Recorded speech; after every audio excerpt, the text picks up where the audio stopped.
Hey, y'all. Thanks for joining us again. As you see, I can see I have somebody else with us today. It's who you also probably know, Peter Rentschler, our CEO over at CarrierDirect. And this is going to be a special edition of the CarrierDirect office hours. We just want to hit two incredibly important pieces of news that and how they impact you, our industry friends. And so we're going to talk about the federal guidelines for the social distancing, the changes that came over the weekend, and then also the CARES Act and passage, and really kind of what you need to know and why it matters. So thanks for having me, Peter, or joining me, Peter. Yeah, happy to be here. So let's start with the federal guidance. As we all know, President Trump had a press conference on Sunday to give new guidance, which included these new social distancing measures. And specifically, the new federal guidelines are extended until the end of April, and potentially even to June 1. I'm personally happy to see that Trump brought in FedEx, who's a customer of ours and a great representative of the transportation industry. It's a good shot. It's a good sign that our industry is actually giving input into the policy. Yeah, definitely. Me too. A couple observations I have just from these new guidelines. The adjustments suggest that they're recognizing there's going to be some sort of like phased approach to dealing with the virus, and we're looking sort of more long term or downrange. So there's going to be this extreme period of social distancing until the 30th, and then this phased in approach in May and June to kind of get things back to normal. Yeah, I think that the phased approach is good. I mean, it suggests that we should expect things to peak kind of mid to end of April. There's data out of University of Washington that backs that up.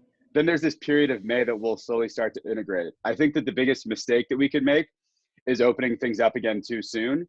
And I think the federal government and our president have to ride this balance of setting realistic expectations with people, but also not reducing panic. I think that the markets would have flipped if he'd said, "Hey, the new federal guidelines are that everything's shut down until the end of May." And so, what's great is that the CARES Act that was signed on Friday also backs up this expectation, which we'll talk about in just a minute. Yeah, I mean, the Fed has said that there's not really anything fundamentally wrong with the economy. So, do you think that changes? And what does that mean for trucking? I think that it's too early to tell, but early signals from our customers is that there are issues with the economy.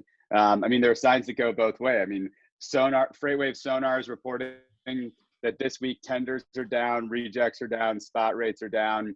However, Andrew Cox from FreightWaves pointed out on LinkedIn yesterday that Chinese export index is in expansion, which for the first time I think in a couple months. What is interesting is that talking to some of our customers, I mean, they are fearful of a freight cliff that could be coming, and they're already seeing the trends, and particularly those that are exposed based on their customer segmentation.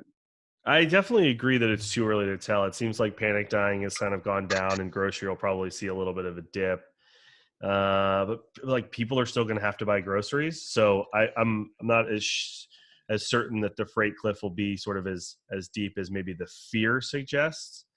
I think that one of the things that's really not talked about enough is that the medical supplies factors into all of this, right? We have a huge shortage of that. I mean, Governor Cuomo from New York basically said they have enough supplies to last them. I think it was to the end of the week. It might have been to the end of April, but as the numbers sort of treatment across the country grows, our demand for the medical supply is going to grow, and we're way upside down there. And then, I mean, produce season is coming. Certainly, there are signs that might not be as robust as always, but it definitely, that stuff is going to have to move, right? It's perishable. So those are some things that I think kind of will buoy the freight market. And then, coming into the recovery, the May-June period will be interesting. I mean, some restaurants and retailers won't open, but the ones that do have been spending this time burning down their inventory, and they're going to need to they're going to need to replenish those supplies as people come out of this. And even if the economy is soft, people are going to come out and they're going to want to spend money. They've been in their house for 2 months. Assuming that they're in a position to spend money. I mean, this is where, the recovery could be volatile. I mean, and it looks like it's going to be. There's a possibility that trucking and brokerage are really strong through the end of the year, depending on the customer segment that you serve. If you've invested in sales and operations going into this market and you have a diverse customer portfolio, you're going to navigate the uncertainty better. I mean, to your point, there will be sectors that are going to come out stronger than others. And, some of it, if you're a business that has been, oh, look, there's a blue jay outside. One of the benefits of working from home, nature. Yeah. Blue right? Jays. Blue Jays. But you're not in Toronto though, so it wasn't like Jose Bautista. I don't actually know who plays for the Blue Jays anymore. Yeah, well, I'm not in Toronto, correct. but it is like, if you're a business who has a couple of enterprise sales reps that really just manage existing accounts, and you haven't created a machine to bring in new business, like, this is going to hurt. And right now is the time.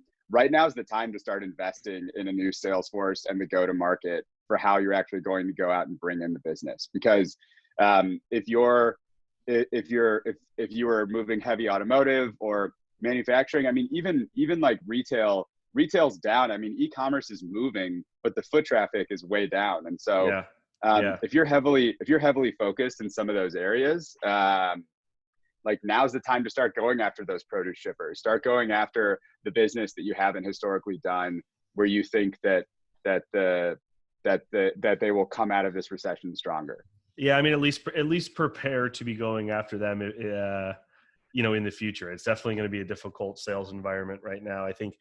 But I do think that's a good example of what I talk about a lot, which is luck versus planning, right? Like, if you happen to have the right customer segment, if you haven't planned your customer segmentation, you haven't planned to diversify your customer portfolio, and how you navigate this uncertainty is definitely going to be much more luck than skill. And so certainly, like, that'll be interesting to see how people navigate that. And our customers are already saying exactly that. I mean, our ones who are well diversified, who don't just do drayage or don't just do automotive, they're faring much better than the ones who basically have half of their business or more shut down.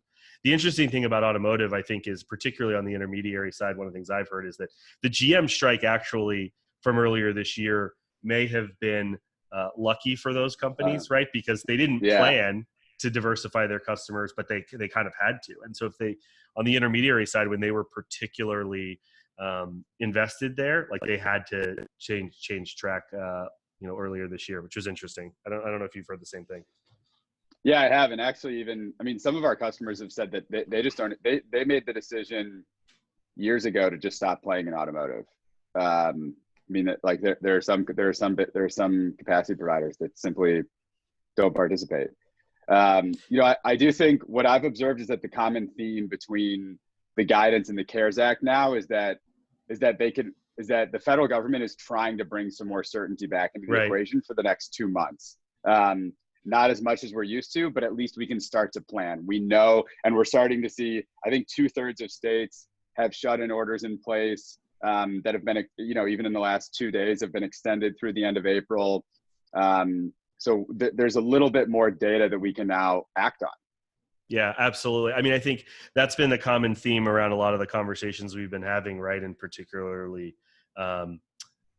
like with our customers who have been in our sales cycle, which is, hey, like, it's not just the economic uncertainty, it's also the uncertainty with the virus. We don't know what, we have these two things that are moving independently of each other that are creating uncertainty. And so that absolutely helps to say, like, let's look downrange and create some certainty around how long we should expect to be inside, how long we should expect consumer spending to be, functionally just on groceries. It seems like a good time to kind of bring the conversation to the CARE Act, because it looks like they really are trying to inject that certainty. And as you said, like, it's definitely not as much as we want to expect. And there's too much of the act really to cover, but like, the highlights for our conversation, I think, are going to matter to our customers. If you're under 500 employees, you may be eligible for up to $350 billion of this allocated small business loan spending. And like, that means a ton for our industry. You can request 2.5 times your payroll, which is inclusive of things like your contributions to retirement and and benefits. And then it also should cover payroll taxes. And one of the biggest things, no collateral, no personal guarantee for these loans. And like under certain circumstances, they're forgivable, which I'm sure we'll sort of talk about. But like the number one thing that jumps out to me, and I want to hear yours, but the number one thing that jumps out to me is how much of this of our industry this could potentially cover, right? It's 95+% of our industry.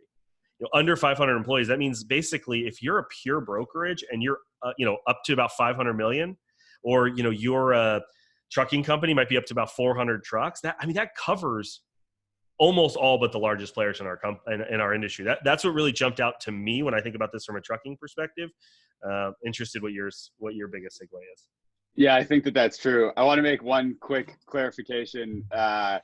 Ryan, I think I heard if you're under 500 employees, you can be eligible for up to $350 billion in a loan. Yeah, just want to clarify for the listeners that you are eligible for some of the 300. I mean, I don't know, man. I haven't read the thing. I haven't read the whole thing. I mean, federal legislation is like a book that's this big. Yeah. So maybe you could. Maybe one company could be eligible for $350 billion. What do I know? Well, so it's you're eligible for up to a $10 million loan if you're under 500 employees, and it's up to 2.5x. Okay, so you definitely so that is definitely so true. So it is capped at 10. Well, that's why I have you. Like I didn't just do this by myself because I need value add. I'm happy to be here. Yeah, right. You're already paying for yourself. The biggest thing for me is just how low risk this is. I mean, there's no requirement for a personal guarantee. There's no collateral to qualify. And like, there are ways in which the loan doesn't have to be paid back. And from the banking partners that we've been talking to, like, it's not, they are very reasonable. And it's not like the federal government's position is not that they are trying to make it not forgivable. Mm-hmm. And there are some things that they're doing on the back end. Like the banks, the way that this works is that the federal government backs the loans through banks. And so there are things that are interesting. Like, for instance, the banks are not required to count this debt as as receivables on their balance sheet. So it doesn't throw off their their lending ratios and whatnot. To me, it seems like the strategy is really just help jumpstart recovery and keep people in jobs. I mean, we can't do anything about getting consumer spending up right now. Like there will be joblessness in some sectors.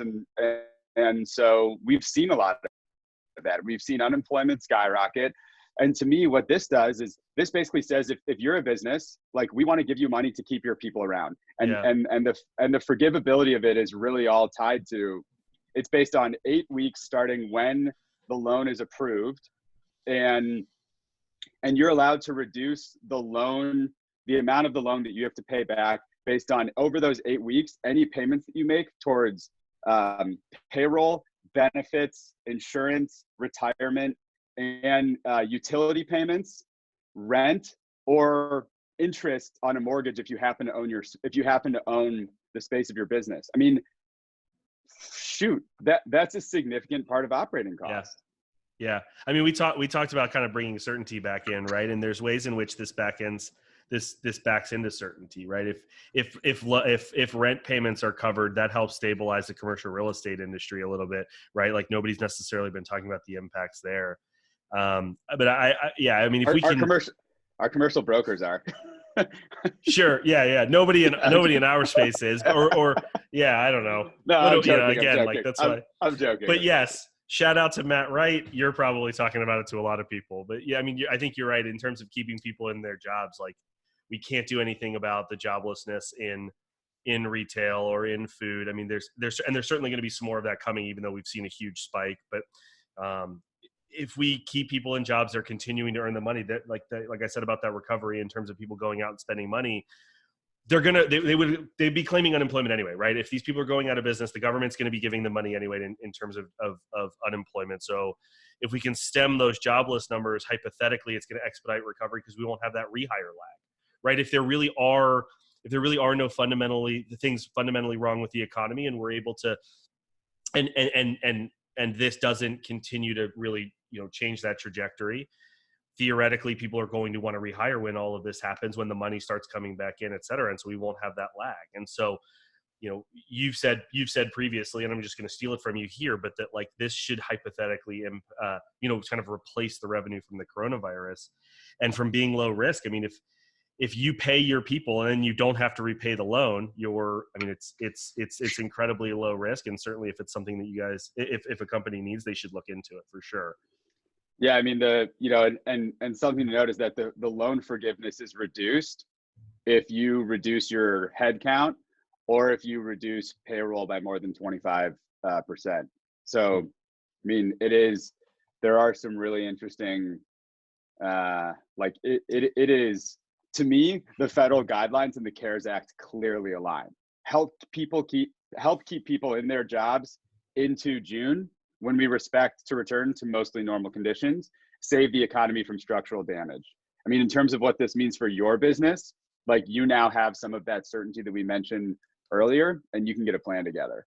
Yeah, that makes, that's what it seems like to me too. And I mean, in terms of planning, for me, the first step really seems to be like figure out if you need some of this. Like, look, now you have information out there that can help you stabilize your business. And so like step one, what do you need some of this? I mean, to be clear, like this isn't an unlimited pool of money, right? There's 350 billion, 10 million is available to each, as you pointed out, that I just learned a minute ago. So like, if you think you need some of this, you need to be able to move quickly.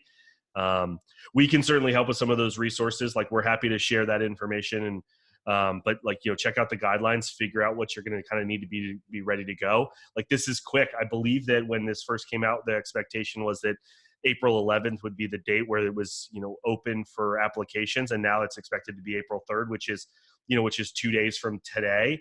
So like, certainly you kind of need to be ready to act quickly. Yeah. I mean, that changed. We had conversations with some of the approved SBA lenders and the SBA office on Monday, and their guidance was, April 11th.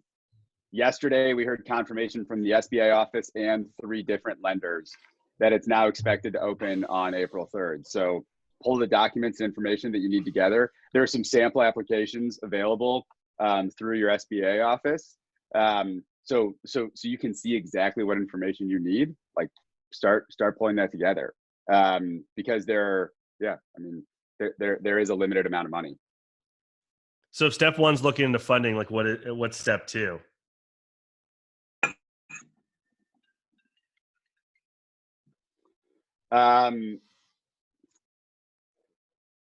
Sorry, that was my wife calling from downstairs. Not sure why. So it's probably about the rooster lamp. I think, yeah, right. I think whether you need the money or not, like, I mean, take some time and stabilize. I mean, I talked a little bit about this on FreightWaves yesterday. Like, this provides the opportunity to look downrange. So if step one is look at the funding you need, step two is focus on maximizing your remote team. Now that you don't just have to focus on survival. I mean, right. Like Ryan, I think you did a nice job laying out some of those things on the office hours published earlier this week. And certainly, like, we'll bring more of those to market in the coming weeks. But like, the real opportunity right now is look downrange. Like, we know that we are going to be in this operating model for at least the next month. So, right. Okay, that's data. Like, be insightful about ROI on how you spend your time and money over the next 2 months. All of those things that you've said that you don't have time to do, where you're not, you won't be able to travel. Like, we have heard that a lot of the logistics and transportation providers are crazy busy with work for customers. But as things start to stabilize a little bit, like, there are high impact areas in your business that you can invest in to hit the upswing that will come. And like, the people who take advantage of the next 1 to 2 months will evolve as winners. Yeah, I mean, I think that's an important point. Like, we're talking about how it's supposed to bring some certainty back, but like, it's not. Things are not business as usual just because of the CARES Act and the new federal guidelines. Like, it's important to be conservative with your business right now and find the line between being protectionist and conservative. And so definitely look for finding ways in your business to look through the windshield. Like, stabilize first, then start looking through the windshield. That I'm sort of more of the art of the possible person I definitely see a real opportunity on the other side of this, right? I mean, we talked earlier about like your customer segmentation, like figure out how to get through and then stabilize your business, and then take like the rest of the next 2 months to take stock of like where you're feeling the pain in your business today, and then like plan on how to attack those. And some of those, what are the highest impact areas that you can focus on during the next 2 months, to your point, with this like additional bandwidth you may have, to the extent that you have some, right? I mean, we're certainly hearing from customers that they're really, really struggling, or some of them are really, really struggling because their process or their operating model hasn't sort of supported this ability to collaborate remotely. And they relied on things like handing pieces of paper back and forth across the office. I talked about it on Great Quarter Guys a couple of weeks ago, but that's certainly something that we've continued to hear. So like, you may be able to stabilize and survive fiscally. Like, you might also in your operations have to stabilize and just kind of survive. There might not be that bandwidth to work on things right now, but to the extent there is, but definitely take kind of inventory of where you're struggling today, and then develop a plan as you come out of this to hit this upswing, to kind of like to capitalize that, to not have those happen again, with the staff that you're going to keep in place because of some of these things. Yeah, and I think that's the big, like, if you're, let's say that you've seen a 10 or 15% hit in revenue, and maybe you had been hiring new team members as investment in the business, and you're looking at your cash flow and you're seeing, man, between the hit in revenue and the uncertainty in the market, we might have to do some layoffs because it doesn't make sense for us to keep some of these people around. To me, like, this SBA stimulus package is really, like, allows you to keep those people on. So keep those people on and take advantage of them. I mean, like utilize the excess capacity that you have, right, to work on some of the initiatives that you wouldn't have been able to otherwise. I mean, to sum it up, I really think it's three things. I think it's stabilize, refocus, and plan. Take stock of what you need, smartly invest in what will set you up for tomorrow, and then make sure you hit the ground running on the other side. Yeah, exactly. I mean, I'll add, as I mentioned a little bit ago, as we kind of wrap this up, we are working closely with the SBA office, some lenders and attorneys, so to make sure that we're educated on those developments. And we're certainly happy to share any of those resources. Some of them can be found on our website through some of the Peter posted an article yesterday talking a little bit about this with some links to some information. So certainly we're happy to share that. Peter, any? Yeah, and I do want to give just a quick disclaimer that we're not attorneys, we're not a bank, and we certainly don't work for the SBA office. So we're just here sharing the information that we're getting. Certainly encourage you to talk to your attorneys and accountants, yep, and have them supporting you as you go through this application process. That being said, if you're looking for guidance or references to navigate the situation, like, reach out to us directly. Like, we're happy to talk through some of the issues. We're happy to share what we're seeing ourselves. We're happy to share what we're hearing from others, and potentially even put you in contact with some of the resources and folks that have been really helpful for us. I mean, at the end of the day, like, we're all in this together. And I think that the industry can come out on the other side better. The thing I've loved about this industry since I've been in it for, the last 10 years, is we've always been very collaborative, right? Like, I mean, there's always been like, let's help each other out. And certainly like there's that conversation's moving into the broader economy, I suppose, or broader business community. But definitely, like, we're here to help. You guys are here to help each other, and we all really appreciate that. So Peter, thanks again for joining me today on this, and I look forward to having you on this some more. And thanks for checking out us on our special edition here of Office Hours, and there'll certainly be more to come of this. Thanks a lot.